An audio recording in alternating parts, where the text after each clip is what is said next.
आप सब लोग। तो आज अपने स्टार्ट कर रहे हैं चैप्टर नंबर फर्स्ट का यूनिट नंबर सेकंड। तो गाइस हमने जो लास्ट लेक्चर में हमने चैप्टर नंबर फर्स्ट के यूनिट नंबर फर्स्ट को कंप्लीट कर लिया है।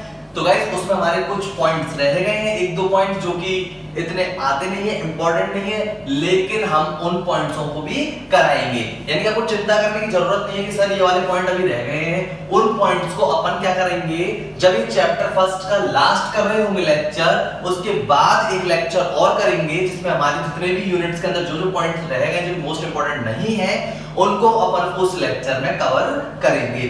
ठीक है ना, क्योंकि अपन को कोई भी टॉपिक छोड़ना नहीं है, क्योंकि अपन का जो टारगेट है वो है कि फर्स्ट अटेम्प्ट में अपन को फाउंडेशन का पेपर क्या करना है, क्लियर करना है। तो ठीक है, तो आज अपन स्टार्ट कर रहे हैं unit number second chapter first का। तो गाइस बहुत ही सिंपल है ये चैप्टर, इजीली वे में आपको समझ में आने वाला है और ये प्रैक्टिस बेस्ड थ्योरी है जो कि अपन को अच्छे से पढ़नी है। इसको हम सिंपली तरीके से आपको क्लैरिफाई करेंगे, ठीक है, जिससे आपको जल्दी से जल्दी क्या हो, अच्छे से अच्छे समझ में आए, जल्दी से और अच्छे से समझ में आए। तो गाइस स्टार्ट करते हैं जो उसके साथ unit number second chapter number first, accounting concept, principle and conventions. यानी अकाउंटिंग कॉन्सेप्ट्स क्या होते हैं, प्रिंसिपल्स क्या होते हैं और कन्वेंशंस क्या होते हैं। तो गाइस पहले अकाउंटिंग कंसेप्ट की बात करते हैं। अकाउंटिंग कंसेप्ट का मतलब है कि जो हम अपने फाइनेंशियल स्टेटमेंट प्रिपेयर करते हैं वो बेस्ड किस पर होता है, अकाउंटिंग कंसेप्ट पे बेस्ड होता है, तब जाके हम फाइनेंशियल स्टेटमेंट क्या कर पाते हैं, प्रिपेयर कर पाते हैं। तो दूसरा है प्रिंसिपल। प्रिंसिपल्स का मतलब क्या है, अकाउंटिंग प्रिंसिपल, इसमें अपने लॉ होते हैं, रूल्स होते हैं, रेगुलेशंस होते हैं, ये हमारे प्रिंसिपल्स होते हैं। तो प्रिंसिपल में कुछ कंडीशंस होती है जो कि मोस्ट इंपॉर्टेंट है, ठीक है। जैसे कि जो अपने प्रिंसिपल्स हैं, ठीक है, वो एक तो क्या होना चाहिए, सिंपल होने चाहिए, अंडरस्टैंडेबल होने चाहिए, ठीक है, और एक्सप्लेनेटरी होने चाहिए। सिंपल होने चाहिए, अंडरस्टैंडेबल होने चाहिए यानी समझने योग्य होने चाहिए, और एक्सप्लेनेटरी होने चाहिए जिसको हम अच्छे से क्या कर सकें, एक्सप्लेन कर सकें, ठीक है। रियल बेस अजम्पशन पर ये होने चाहिए, रियल बेस अजम्पशन पर, ठीक है ना। दो पॉइंट बता दिए हैं आपको, ठीक है। तीसरे पॉइंट की बात करते हैं, फ्यूचर प्रेडिक्ट को भी दर्शाने वाले होने चाहिए, फ्यूचर प्रेडिक्ट को भी हमें अच्छे से बता सकें, तो इस टाइप के भी प्रिंसिपल्स होने चाहिए, ठीक है ना गाइस। अब बात करते हैं अपन एंड कन्वेंशंस की। कन्वेंशंस मतलब क्या होता है गाइस, इसको हिंदी में अपन बोलते हैं परंपरा।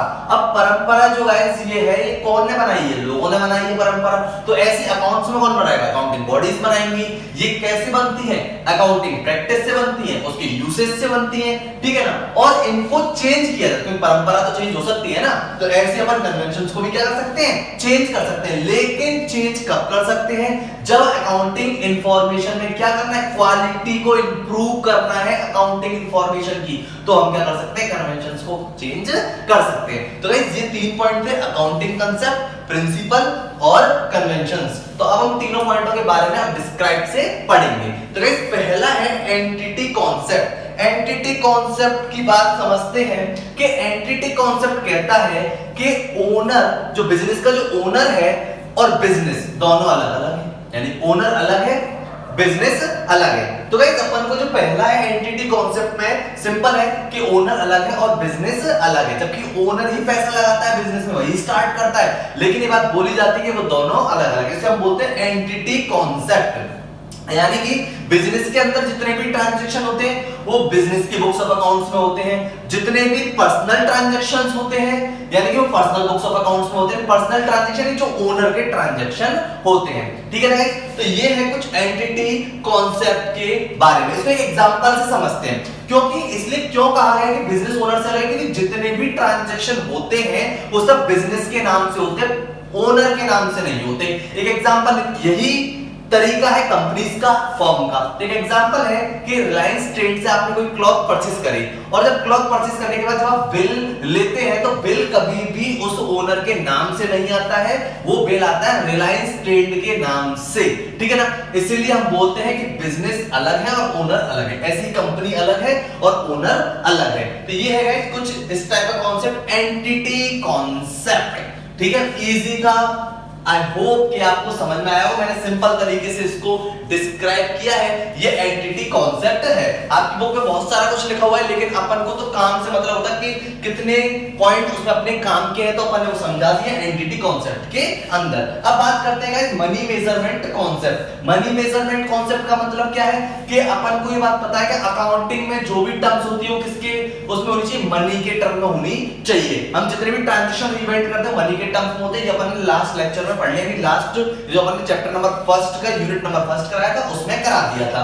तो मनी मेजरमेंट कंसेप्ट का मतलब है मनी के टर्म में होना चाहिए ट्रांजैक्शन एंड इवेंट, ठीक है। क्योंकि जो फाइनेंशियल यानी जो हम फाइनेंशियल अकाउंट प्रिपेयर करते हैं वो किस में होते हैं, मनी के टर्म में होते हैं। बात दूसरी बताते हैं इसके अंदर कि अपन ने यानी कि फर्स्ट यूनिट में पढ़ा था कि जो अकाउंटिंग में कुछ चीजें होती है जैसे एम्प्लॉइज की स्किल, लॉयल्टी, ठीक है ना, ये स्किल और लॉयल्टी होती है। लिमिटेशंस में पढ़ा था हमने कि स्किल और जो लॉयल्टी होती है एम्प्लॉइज की बहुत बड़ी असेट्स है, इंपॉर्टेंट असेट्स है बिजनेस के लिए, लेकिन उसको हम फाइनेंशियल स्टेटमेंट में क्या नहीं कर सकते, उसको शो नहीं कर सकते, क्योंकि वो किसके टर्म में नहीं होती है, मनी के टर्म में नहीं होती है। इसलिए मनी मेजरमेंट कॉन्सेप्ट कहता है कि जो भी ट्रांजैक्शन होगा अकाउंटिंग के अंदर, फाइनेंशियल अकाउंटिंग के अंदर, वो सब किसके टर्म में होना चाहिए, मनी के टर्म में होना चाहिए। तो ये है मनी मेजरमेंट कॉन्सेप्ट, नाम से समझ में आ रहा है मनी मेजरमेंट कॉन्सेप्ट, यानी कि मनी के टर्म में होना चाहिए। अपने गाइस 2 पॉइंट कंप्लीट हो गए, इजी वे में मैंने आपको समझाया है। अब बात करते हैं पीरियोडिसिटी कॉन्सेप्ट। पीरियोडिसिटी कॉन्सेप्ट मतलब पीरियड।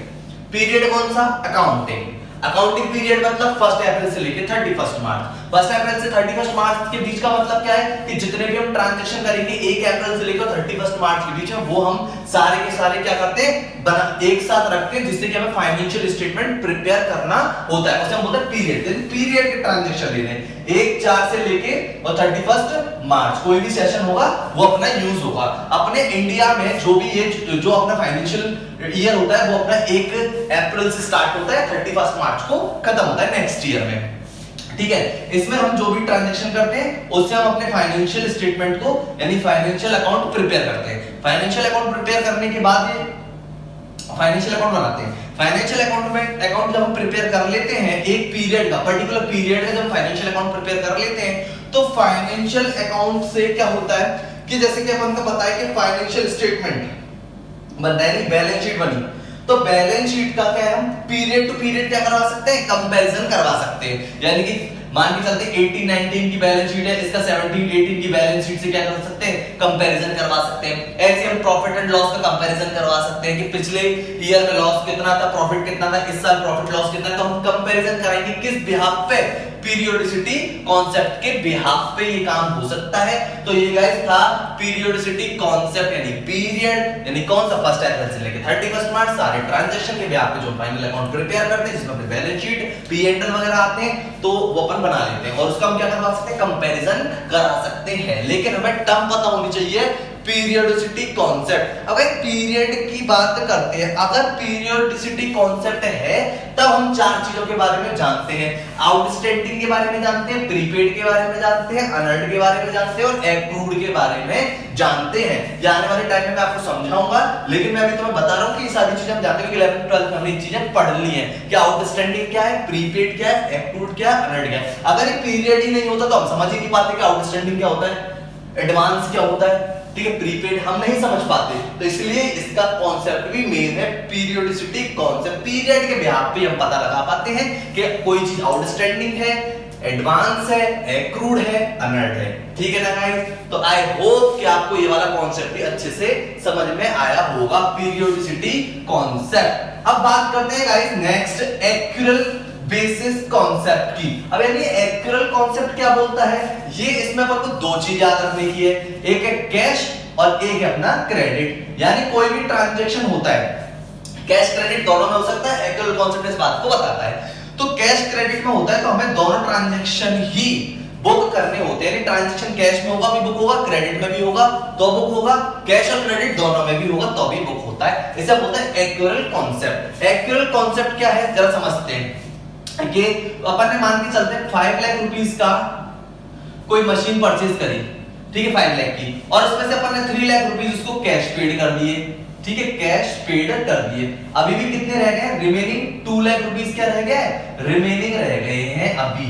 यानी कि हमने 5 लाख की मशीन खरीदी, 3 लाख रुपीस अपन ने कैश पेड कर दिया उसको, तो 2 लाख अभी रह गया है। तो इसका मतलब हमें पता है कि हमने टोटल जो एक्सपेंडिचर यानी कि जो टोटल एक्सपेंसेस करा है असेट्स पर, वो टोटल कितना करा है? 5 लाख करा है। पे हमने 3 लाख करा है, कोई प्रॉब्लम नहीं, लेकिन हमने 5 लाख रुपए की टोटल असेट्स खरीदी है। ऐसे हम दूसरी बात करते हैं कि मान के चलते रेंट है, जो रेंट था 5000 रुपए पर मंथ था, और मल्टीप्लाई 12 से कराएंगे तो 60000 का रेंट बनता है।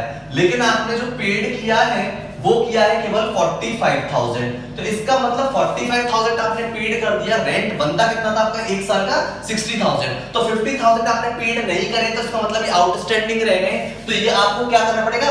एक्चुअल बेसिस कॉन्सेप्ट में दिखाना पड़ेगा। यानी कि कैश में आपने कितना पेड कर दिया, और अभी आपके पास अभी आपका कितना उधार रह गया, यानी आपको अभी कितना पेड और करना है? 15000। तो ये ट्रांजैक्शन भी आपको शो करना पड़ता है एक्चुअल कॉन्सेप्ट के अंदर, यानी कैश प्लस क्रेडिट दोनों चीजों को ही मान्यता देती है। अब एक और चीज समझाते हैं इसके अंदर आपको।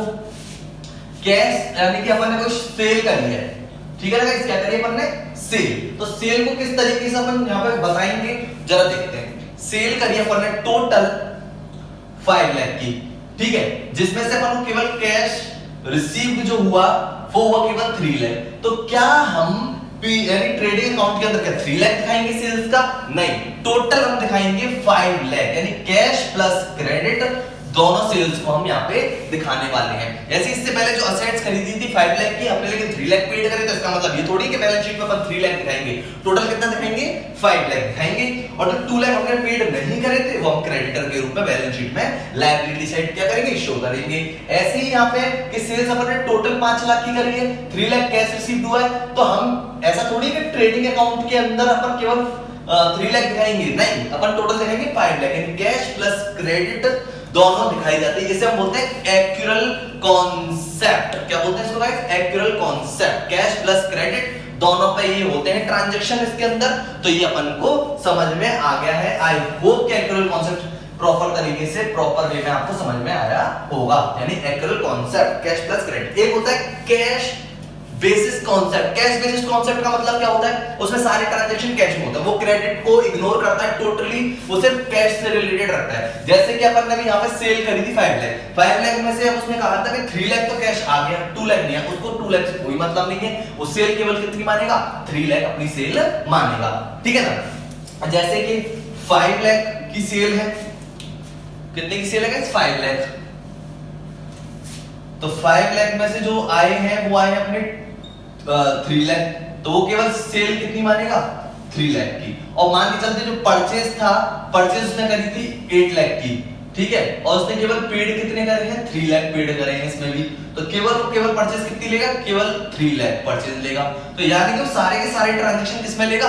कैश में ट्रांजैक्शन लेगा, जो कि फॉलो नहीं होता है जनरली, क्योंकि कैश प्लस क्रेडिट दोनों ही चीजें हमें फॉलो करनी पड़ती है। तो एक्चुअल बेसिस कॉन्सेप्ट जो है वो हमें यही बताता है, ठीक है ना गाइस। तो 4 कॉन्सेप्ट अपने कंप्लीट हो गए हैं, entity, money measurement, periodicity concept और एक्चुअल। अब बात करते हैं मैचिंग कॉन्सेप्ट की। मैचिंग का मतलब क्या है? कुछ मैच कराने का है। किसको मैच कराएंगे? इनकम और एक्सपेंसेस को मैच कराने का है। तो इनकम एंड एक्सपेंसेस को मैच कराएंगे तो करने का क्या है कि पहले तो इसमें एक चीज याद रखनी है, इसमें जो काम आता है ना वो पीरियोडिसिटी कॉन्सेप्ट काम आता है। मतलब पर्टिकुलर ईयर का, यानी 1 ईयर का जो भी होता है, पर्टिकुलर 1 ईयर का, उसमें हम जितने भी ट्रांजैक्शंस करते हैं वो हमें करने पड़ते हैं जो भी, तो उसको हम कहते हैं मैचिंग कॉन्सेप्ट। उस ईयर में हमारे जितने भी रेवेन्यूज एक्सपेंसेस होते हैं हम सबका क्या कराते हैं? मैचिंग कराते हैं इस कॉन्सेप्ट के अंदर, 1 ईयर के अंदर। दूसरी बात ये है कि मैचिंग कॉन्सेप्ट में हम 4 चीजों का भी एडजस्टमेंट करते हुए चलते हैं, आउटस्टैंडिंग का, प्रीपेड का, अनअर्न्ड का और एक्रूड का।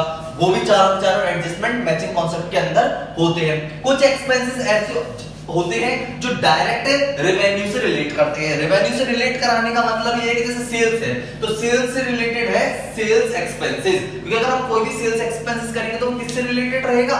सेल्स से रिलेटेड है। और कुछ एक्सपेंसेस होते हैं पीरियड के होते हैं जो कि हमें हर मंथ देने, उनका सेल्स से कोई भी लेना देना नहीं है। जैसे कि अपन रेंट है तो रेंट जो पेड कर रहे हैं क्या वो रेवेन्यू से रिलेटेड है? नहीं, तो वो भी आएगा। तो मैचिंग कॉन्सेप्ट में ऐसा नहीं करना है कि रेवेन्यू का मैच एक्सपेंसेस से करना है, ये तो ठीक है, लेकिन हर रेवेन्यू के लिए हर एक्सपेंसेस हो ऐसा कोई जरूरी नहीं है। तो इसे हम बोलते हैं मैचिंग कॉन्सेप्ट, जिसके अंदर अपन को चारों पॉइंट भी कंप्लीट कराने, एक्रूड, अनअर्न्ड, आउटस्टैंडिंग, प्रीपेड, इनका भी अपन लोग एडजस्टमेंट करते हुए चलते हैं। इसे हम बोलते हैं मैचिंग कॉन्सेप्ट। ठीक है गाइस, तो मैचिंग कॉन्सेप्ट पर्टिकुलर ईयर का होता है, उसी के अंदर सारे ट्रांजैक्शंस का हम क्या कराते हैं, एक्सपेंसेस का और इनकम का मैच कराते हैं। ठीक है गाइस, तो आई होप कि ये भी आपको अच्छे से समझ में आया होगा मैचिंग कॉन्सेप्ट। तो मैचिंग कॉन्सेप्ट अपना कंप्लीट हो चुका है। उसके बाद अपन बात करते हैं गोइंग कंसर्न कॉन्सेप्ट। अभी गाइस गोइंग कंसर्न कॉन्सेप्ट तो बहुत इजी है। गोइंग कंसर्न कॉन्सेप्ट का मतलब ये है कि अगर आपने बिजनेस स्टार्ट किया है तो आप कभी ये तो नहीं सोचेंगे ना कि बिजनेस को हम बंद कर देंगे 1 साल बाद, 2 साल बाद, 3 साल, ऐसा तो नहीं सोचते अपन। तो गोइंग कंसर्न कॉन्सेप्ट यही बात बताता है कि बिजनेस जो है वो कंटिन्यूटी प्रोसेस है, यानी कंटिन्यूअस चलता रहेगा, ऐसी अजम्पशन है। ये जो गोइंग कंसर्न कॉन्सेप्ट है इसे हम कॉन्सेप्ट में ही पढ़ रहे हैं, और ये अजम्पशन भी होती है कि बिजनेस में अजम्पशन मान लीजिए कि बिजनेस क्या है, कंटिन्यूअसली तरीके से क्या रहेगा, चलता रहेगा। बिजनेस में कोई भी एक चीज आपको फिक्स्ड नहीं कर सकते। सपोज दैट कि जैसे आप बिजनेस आपने स्टार्ट किया तो बिजनेस का जो एक्सपांशन है उस पर कोई रिस्ट्रिक्शंस नहीं होती, आप उसको डिफाइन नहीं कर सकते। कहने का मतलब ये है कि आपने अपना बिजनेस स्टार्ट किया, चलता गया, आपका बिजनेस चलता गया, आपने एक ब्रांच खोल ली अपने बिजनेस की। अब एक ब्रांच खोल ली तो क्या आपके मन में ये सेट है कि आप उस एक ब्रांच खोलने के बाद आप दूसरी ब्रांच नहीं खोलेंगे? आपका बिजनेस और अच्छा चलेगा तो आप दूसरी ब्रांच खोलेंगे,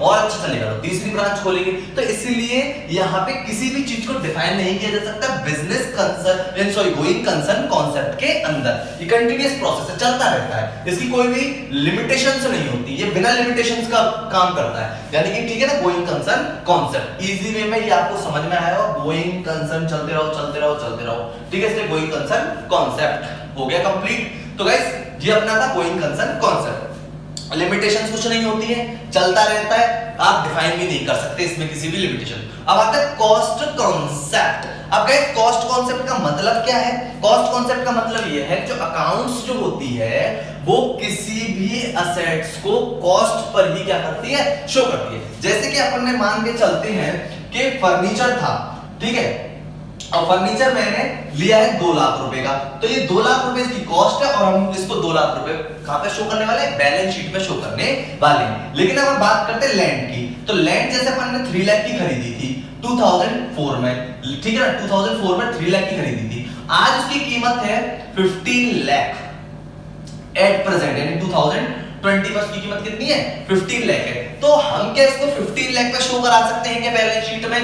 नहीं करा सकते शो, हमको ये 3 लाख पर ही शो करानी पड़ती है, क्योंकि इसका नाम है कॉस्ट कॉन्सेप्ट। यानी कि आपने जितने में भी ये अपने परचेस करी होगी, आपको जितनी इसकी कॉस्ट पड़ी होगी, आप बैलेंस शीट में उतनी ही कॉस्ट पे दिखाते हैं। तो इसे हम बोलते हैं कॉस्ट कॉन्सेप्ट। एट प्रेजेंट यानी करंट पोजीशन में इसको हम नहीं दिखा सकते, क्योंकि हम ये बात नहीं बोल सकते कि जो चीज यानी जिस प्रकार की हमने कोई भी लैंड खरीदी थी या उसी प्रकार की लैंड आज उसकी कीमत 15 लाख है, इसको कैसे डिटरमाइन करेंगे? तो इसको हम डिटरमाइन नहीं कर सकते है ना।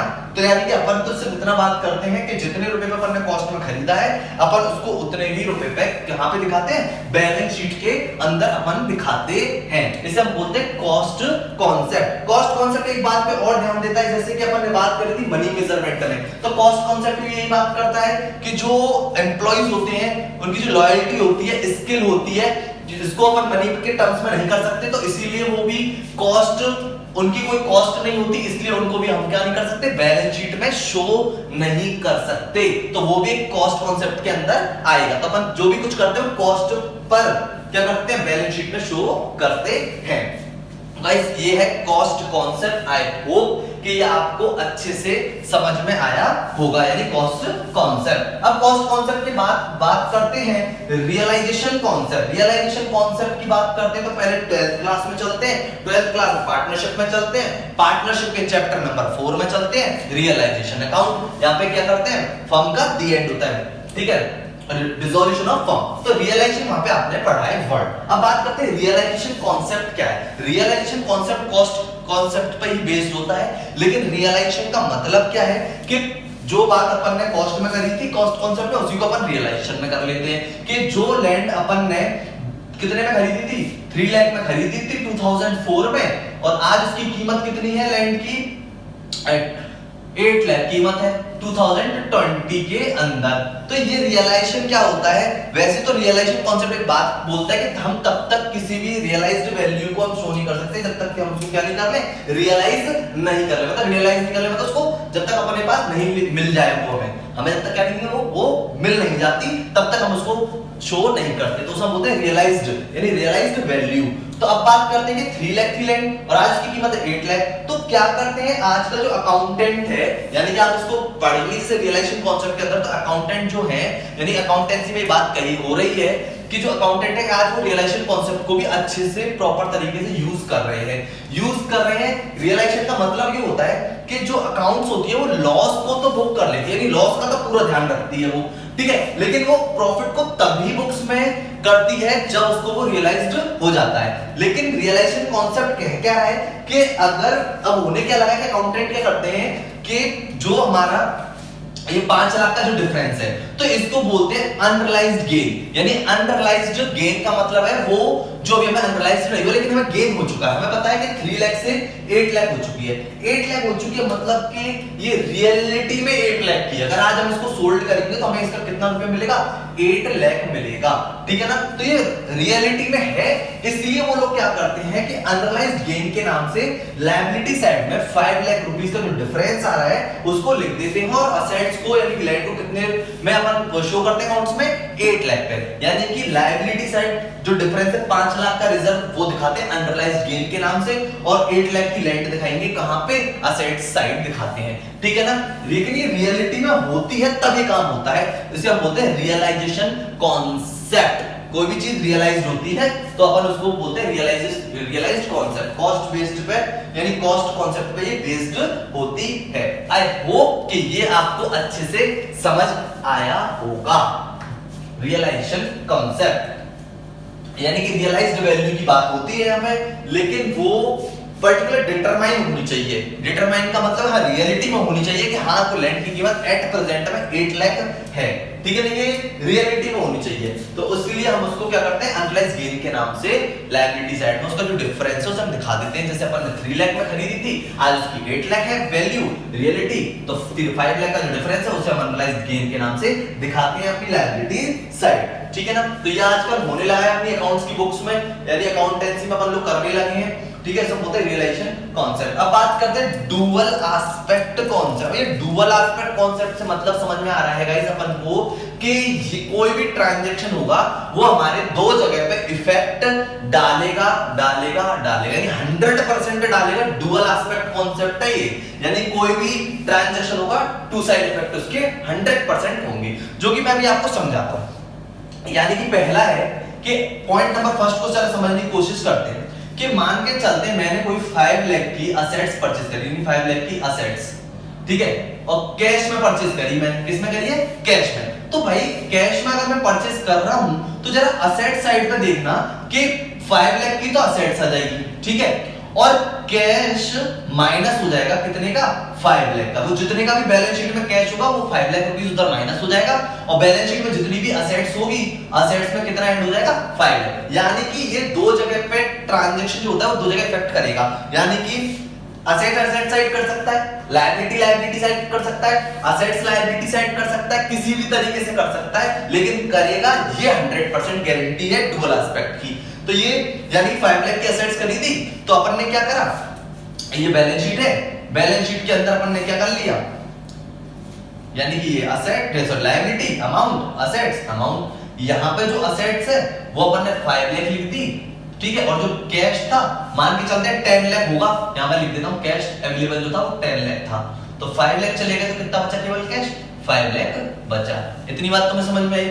दूसरी बात करते हैं कि अपन ने कोई असेट्स परचेज करी 5 लाख की, लेकिन हमने करी है क्रेडिट में, उधार में, तो इसके भी दो जगह ट्रांजैक्शन इफेक्ट डालेगा। ये असेट्स तो 5 लाख बढ़ेगी, कैश में कोई प्रॉब्लम नहीं है, cash as it is 10 lakh रहेगा, लेकिन यहाँ पे क्रेडिटर 5 लाख के इंक्रीज हो जाएंगे, यानी कि हमारी 5 लाख से असेट्स इंक्रीज हो गई और 5 लाख से लायबिलिटी इंक्रीज हो गई। इससे पहले वाले केस में एक असेट्स इंक्रीज हो गई, दूसरी असेट्स डिक्रीज हो गई थी, ठीक है ना। ऐसी बात करते हैं तीसरे पॉइंट की।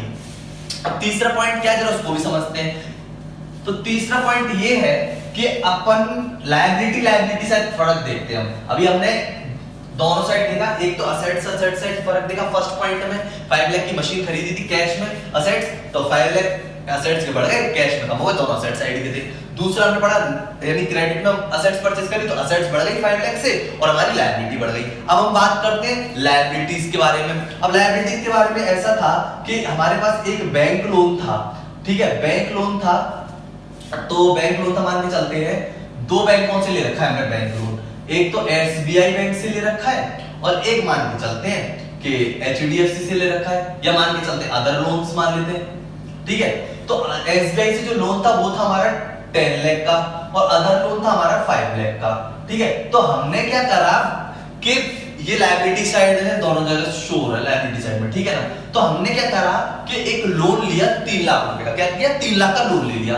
3 लाख का लोन लिया कहां से, एसबीआई से, और हमने अदर लोन को चुका दिया। तो यानी 10 लाख थे, अब 3 लाख और ऐड हो गए तो कितना हो गया 13 लाख, ठीक है। और 5 लाख में से कितने चले गए, 3 लाख हमने यहाँ पे पेड करा दिए, तो यहाँ पे अदर लोन कितने का रह गया 2 लाख का रह गया। तो इसका मतलब क्या हुआ है, लायबिलिटी साइड में फर्क पड़ गया, एक लायबिलिटी हमारी इंक्रीज हो गई, दूसरी लायबिलिटी हमारी डिक्रीज हो गई, ठीक है गाइस, बात समझ में आ रही है।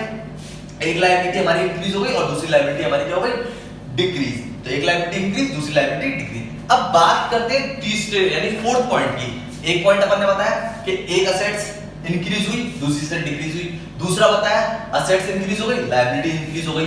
तीसरा बताया एक लायबिलिटी इंक्रीज हो गई, दूसरी लायबिलिटी डिक्रीज हो गई। अब हम फोर्थ पॉइंट की बात करते हैं। अब फोर्थ पॉइंट का मतलब क्या है जरा समझना, एक लायबिलिटी डिक्रीज होगी, असेट्स भी डिक्रीज होगी। ऐसा था कि लायबिलिटी साइड क्रेडिटर थे, तो क्रेडिटर थे 5 लाख के, तो मैंने ना क्या करा 4 लाख के क्रेडिटर पेड कर दिए।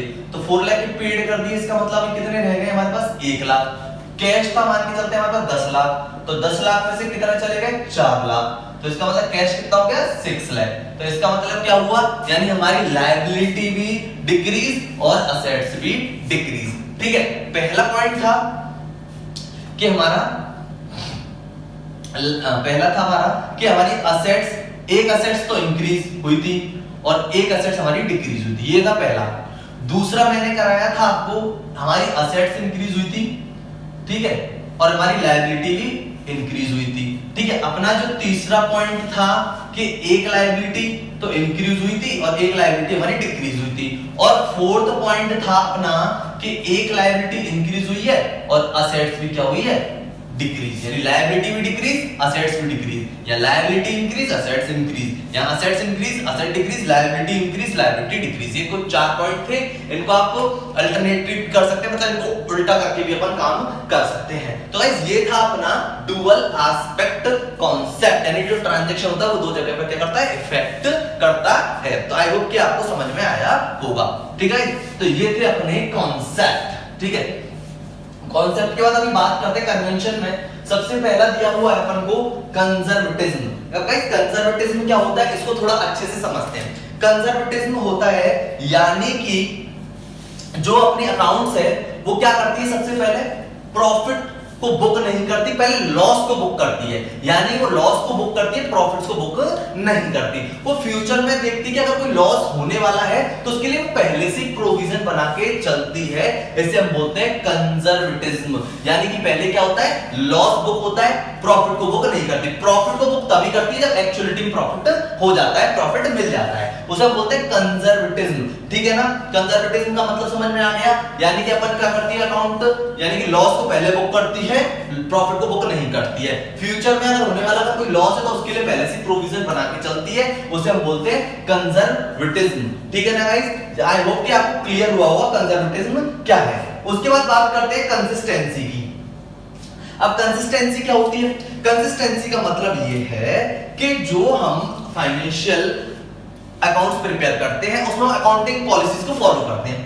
अकाउंटिंग पॉलिसीज को फॉलो करते हैं तो अकाउंटिंग पॉलिसीज जैसे बताते हैं, जैसे कि वो स्टॉक के वैल्यूएशन के कई सारे मेथड होते हैं, तो कोई भी मेथड फॉलो कर रहे हैं। डेप्रिसिएशन को वैल्यूड करने के, यानी डेप्रिसिएशन लगाने के भी मेथड्स बहुत सारे होते हैं, तो उनमें से भी अगर कोई भी आप कोई मेथड फॉलो कर रहे हैं तो क्या होना चाहिए, कंसिस्टेंटली तरीके से फॉलो होना चाहिए। ऐसा नहीं कि आप बार बार उसको चेंज कर सकें। अगर आपने कोई भी ईयर में अगर स्टार्ट किया तो पूरे ईयर वही प्रोसीजर आपको फॉलो करना पड़ता है, तो इसे हम बोलते हैं कंसिस्टेंसी। लेकिन हम कंसिस्टेंसी यानी अकाउंटिंग पॉलिसीज को भी क्या कर सकते हैं, चेंज कर सकते हैं अगर कुछ पॉइंट्स हम बताएं तो।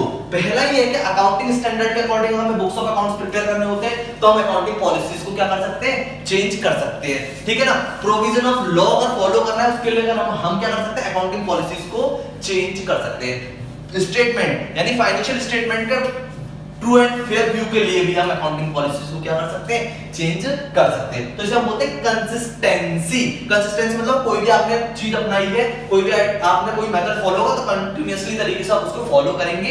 अकाउंटिंग जैसे पॉलिसीज के बारे में बता दिया है तो आप फॉलो करते हैं, अगर आप कोई चेंज करना चाहते हैं तो चेंज कर सकते हैं, ठीक है ना। जैसे मैंने बताया ना, कन्वेंशंस तो परंपराएं होती है, चेंज हो जाती हैं, ठीक है। अब बात कर लेते हैं मैटेरियलिटी की। मैटेरियलिटी में एक वर्ड इसको जोड़ लेते हैं, इंपॉर्टेंट, मोस्ट इंपॉर्टेंट। यानी मोस्ट इंपॉर्टेंट का मतलब क्या है कि आपको फाइनेंशियल अकाउंट के अंदर सारी की सारी चीजें डिस्क्लोज करनी पड़ती हैं।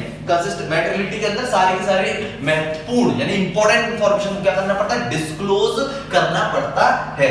लेकिन कुछ इंफॉर्मेशन ऐसी होती है जिनकी कोई इंपॉर्टेंस ही नहीं होती, तो आप उसको क्या कर सकते हैं, अवॉइड कर सकते हैं। जैसे कुछ बताते हैं इसके अंदर, अब अगर मॉड्यूल में भी देखोगे तो भी है कि कोई भी कैलकुलेटर हुआ, बुक्स हुई या कोई और भी कोई छोटी मोटी चीजें हुई, स्टेशनरी हुई, तो क्या होता है, ये जो हम परचेज करते हैं ना, इसका यूज तो हम एक साल से ज्यादा के लिए करते हैं। होने को तो ये असेट्स होती हैं, लेकिन ये इतनी छोटी अमाउंट की होती है कि इनको फुल्ली डेप्रिशिएटेड कर देते हैं जिस साल इनको परचेज करते हैं। असेट्स होती है, एक साल से ज्यादा के लिए यूज होती है, लेकिन अमाउंट इतनी बहुत छोटी होती है जिसको हम लोग क्या कर देते हैं, अवॉइड कर देते हैं। यानी एक साल में उसको पूरा का पूरा फुल्ली डेप्रिशिएटेड कर देते हैं, इसलिए हम उसको बैलेंस शीट में शो नहीं कराते और कोई इतना जरूरी भी वो नहीं है। लेकिन और कोई भी इंफॉर्मेशन है जो कि इंपॉर्टेंट है तो वो आपको मैटेरियलिटी के अंदर यानी कि आपको फुल डिस्क्लोज करनी पड़ेगी। फाइनेंशियल स्टेटमेंट से रिलेटेड कोई भी इंपॉर्टेंट इंफॉर्मेशन होगी तो आपको क्या करनी पड़ेगी, डिस्क्लोज करनी पड़ेगी। तो आई होप कि आपको मैटेरियलिटी भी समझ में आई होगी, कंसिस्टेंसी बता चुका हूं, कंजर्वेटिव बता चुका हूं। कंजर्वेटिव में लॉस बुक प्रॉफिट को नहीं करते हैं, फ्यूचर में लॉस होता है तो उसके लिए प्रोविजन पहले से बनता है। कंसिस्टेंसी पॉलिसी को फॉलो करते हैं लेकिन चेंज कर सकते हैं, कब कब कर सकते हैं वो बता दिया है। प्रोविजन ऑफ लॉ को फॉलो करने के लिए चेंज हो सकती है, अकाउंटिंग स्टैंडर्ड के व्यापक बुक्स ऑफ अकाउंट प्रिपेयर करते हैं तो चेंज कर सकते हैं, ठीक है। और स्टेटमेंट को ट्रू एंड फेयर व्यू में लेने के लिए भी चेंज कर सकते हैं। मैटेरियलिटी में बता दिया है, मोस्ट इंपॉर्टेंट अगर कोई भी बात है तो आपको करनी पड़ेगी, डिस्क्लोज करनी पड़ेगी। लेकिन कोई ऐसी कोई इंफॉर्मेशन है जो कि इंपॉर्टेंस ही नहीं रखती है तो उसको अवॉइड आप कर सकते हैं। तो गाइस ये थे entity, money measurement, periodicity concept, actual concept, matching concept, going concern concept, cost concept, realisation concept, dual aspect concept, conservative, consistency और मैटेरियलिटी, ठीक है गाइस। तो गाइस अब बात करते हैं फाइनेंशियल स्टेटमेंट के बारे में। लिखा हुआ था aim of accounting is to keep systematic record to ascertain financial performance and financial position of entity and to communicate the relevant financial information to the interested user group। यानी जो financial statement होता है यानी इसका M क्या है, यानी वो क्या करता है, फाइनेंशियल परफॉर्मेंस और फाइनेंशियल पोजीशन का जो रिकॉर्ड होता है, यानी कि to aim accounting to keep systematic record to ascertain, systematic record करता है फाइनेंशियल परफॉर्मेंस को और फाइनेंशियल पोजीशन को ऑफ एंटिटी, और कम्युनिकेट करता है द रिलेवेंट फाइनेंशियल इंफॉर्मेशन, उनसे रिलेवेंट फाइनेंशियल इंफॉर्मेशन किसको, टू इंटरेस्टेड यूजर ग्रुप्स को। यानी कि जो फाइनेंशियल स्टेटमेंट होता है यानी कि उसके अंदर हम सारी चीजें रिकॉर्ड करते हैं जिससे कि हम फाइनेंशियल पोजीशन के बारे में पता लगा पाते हैं, फाइनेंशियल परफॉर्मेंस के बारे में लगाते हैं पता, और उसको फिर हम कम्युनिकेट करते हैं उससे रिलेटेड इंफॉर्मेशन को किसके बीच में, इंटरेस्टेड यूजर ग्रुप के बीच में, ठीक है ना। तो आगे चलते लिखा हुआ they are structured financial representation of the financial position and the performance, यानी कि फाइनेंशियल एक स्ट्रक्चर है जो कि फाइनेंशियल रिप्रेजेंट करता है द फाइनेंशियल पोजीशन के बारे में एंड द परफॉर्मेंस के बारे में, किसके, एंटरप्राइजेस की। ठीक है। तो फाइनेंशियल स्टेटमेंट के अंदर balance sheet, P&L, cash flow statements etcetera by following various accounting concept, principle and conventions. यानी कि इसमें हमारे अकाउंटिंग कांसेप्ट भी यूज होते हैं, प्रिंसिपल भी यूज होते हैं, कन्वेंशंस भी यूज होते हैं। तो ये है guys financial statement. I hope कि ये आपको समझ में आ गया होगा, बहुत ही इजी है। यानी कि जो फाइनेंशियल परफॉर्मेंस और फाइनेंशियल जो उसकी पोजीशन है उसको कम्युनिकेट करते हैं, इससे रिलेटेड इंफॉर्मेशन कम्युनिकेट करते हैं किसके बीच में, इंटरेस्टेड यूजर्स ग्रुप के बीच में। ये एक स्ट्रक्चर्ड है फाइनेंशियल जो कि रिप्रेजेंट करता है फाइनेंशियल पोजीशन को एंड परफॉर्मेंस को किसकी, एंटरप्राइजेस की। फाइनेंशियल स्टेटमेंट के अंदर क्या क्या आता है गाइस, बैलेंस शीट आती है, P&L अकाउंट आता है, कैश फ्लो स्टेटमेंट्स आता है एटसेट्रा, जिसमें केवल following various accounting concept use करते हैं, प्रिंसिपल यूज करते हैं और कन्वेंशंस यूज करते हैं, जो कि अपन ने अभी जस्ट पढ़े हैं। उसके बाद आता है qualitative characteristics of financial statement, यानी कि क्वालिटेटिव कैरेक्टरिस्टिक्स पढ़ेंगे हम फाइनेंशियल स्टेटमेंट की, जिसमें पहला लिखा हुआ है अंडरस्टैंडेबिलिटी। अंडरस्टैंडेबिलिटी मतलब होता है समझने योग्य, यानी कि जो आप यूजर्स हैं उनको जो आप इंफॉर्मेशन दे रहे हो वो समझने योग्य होनी चाहिए, ठीक है, अंडरस्टैंडेबिलिटी होनी चाहिए। और अगर कोई इस तरीके की इंफॉर्मेशन है जिसे आप लोग सोचते हैं कि वो यूजर्स को समझ में नहीं आएगी तो वो हमें नहीं बतानी चाहिए, ऐसा नहीं होना चाहिए। आपको सारी की सारी इंफॉर्मेशन यूजर्स को बतानी चाहिए, उनके हिसाब से यानी उनके समझने योग्य हिसाब से उनको इंफॉर्मेशन बनानी चाहिए और प्रोवाइड करानी चाहिए, यानी कि अंडरस्टैंडेबिलिटी। रिलेवेंस का मतलब बात करते, रिलेवेंस का अगर बात करें तो रिलेवेंट किससे रिलेवेंट है, यूजर से। क्या चीज, इंफॉर्मेशन, यानी कि रिलेवेंट होनी चाहिए इंफॉर्मेशन किससे, यूजर से। क्यों, क्योंकि यूजर से रिलेवेंट होगी तो क्या होता है कि यूजर जो डिसीजन लेते हैं ना, इकोनॉमिक डिसीजन, तो वो अच्छे से ले सके, क्योंकि ये जो इंफॉर्मेशन होती है ये यूजर्स के इकोनॉमिक डिसीजन को क्या करती है, इन्फ्लुएंस करती, प्रभावित करती है। इसीलिए क्या होता है, रिलेवेंट होनी चाहिए। अब आता है थर्ड बात करते हैं रिलायबिलिटी की। रिलायबिलिटी का मतलब ये है कि जो आप कोई इंफॉर्मेशन दे रहे हो वो एरर फ्री होनी चाहिए, एड्स फ्री होनी चाहिए। एड्स का मतलब होता है पक्षपात रहित होनी चाहिए। रिलायबिलिटी उसके अंदर होनी चाहिए इंफॉर्मेशन के बीच, ठीक है ना। आई होप कि आपको तीनों समझ में आएंगे। अंडरस्टैंडेबिलिटी यानी समझने योग्य होनी चाहिए, ठीक है। रिलेवेंस मतलब उससे रिलेटेड होनी चाहिए यूजर से, ठीक है। और रिलायबिलिटी का मतलब ये कि एरर फ्री होनी चाहिए, उसमें कोई भी एड्स नहीं होने चाहिए, मतलब पक्षपात रहित होनी चाहिए। अब बात करते हैं कंपैरेटिबिलिटी। कंपैरेटिबिलिटी का मतलब क्या है, इसके कंपेयर कर सकते हैं, यानी कि जो इंफॉर्मेशन आप प्रोवाइड करा रहे हो उससे हम क्या करते हैं, जो फाइनेंशियल स्टेटमेंट प्रिपेयर होते हैं ना, तो उन्हें कंपैरिजन कराया जा सकता है, उसे हम बोलते हैं कंपैरेटिबिलिटी, ठीक है। कंपैरेटिबिलिटी में एक चीज और याद रखनी है आपको कि अगर अकाउंटिंग पॉलिसीज में आपने कोई चेंज किया है तो वो भी बताना पड़ेगा और उसके क्या इफेक्ट हुए हैं वो भी आपको डिस्क्लोज करना पड़ेगा, यानी वो बताना पड़ेगा यूजर्स को, ठीक है ना। उसे हम बोलते हैं कंपैरेटिबिलिटी। अगर कोई भी अकाउंटिंग पॉलिसीज अगर आपने चेंज करी है, उससे अगर कोई इफेक्ट हुआ है तो उस इफेक्ट को बताएंगे, जो अकाउंटिंग पॉलिसी चेंज हुई है उसके बारे में भी आपको बताना पड़ेगा, उसे हम बोलते हैं कंपैरेटिबिलिटी, ठीक है गाइस। तो आई होप कि ये भी आपको समझ में आया हो, अंडरस्टैंडेबिलिटी, रिलेवेंस, रिलायबिलिटी और कंपैरेटिबिलिटी। अब बात करते हैं मैटेरियलिटी की। तो मैटेरियलिटी मैंने भी इसे जस्ट पहले भी समझा दिया है। फेथफुल रिप्रेजेंटेशन होनी चाहिए, यानी कि फेथफुल होनी चाहिए रिप्रेजेंटेशन, ठीक है। फेथफुल रिप्रेजेंटेशन का गाइस मतलब क्या बात है, यानी बात ये है कि फेथफुल का रिप्रेजेंटेशन का मतलब सही तरीके से आप उसको रिप्रेजेंट करेंगे, ठीक है। गलत तरीके से आप कोई भी चीज रिप्रेजेंटेशन नहीं दे सकते इंफॉर्मेशन का, तो इसलिए आपको क्या होनी चाहिए, फेथफुल होनी चाहिए रिप्रेजेंटेशन।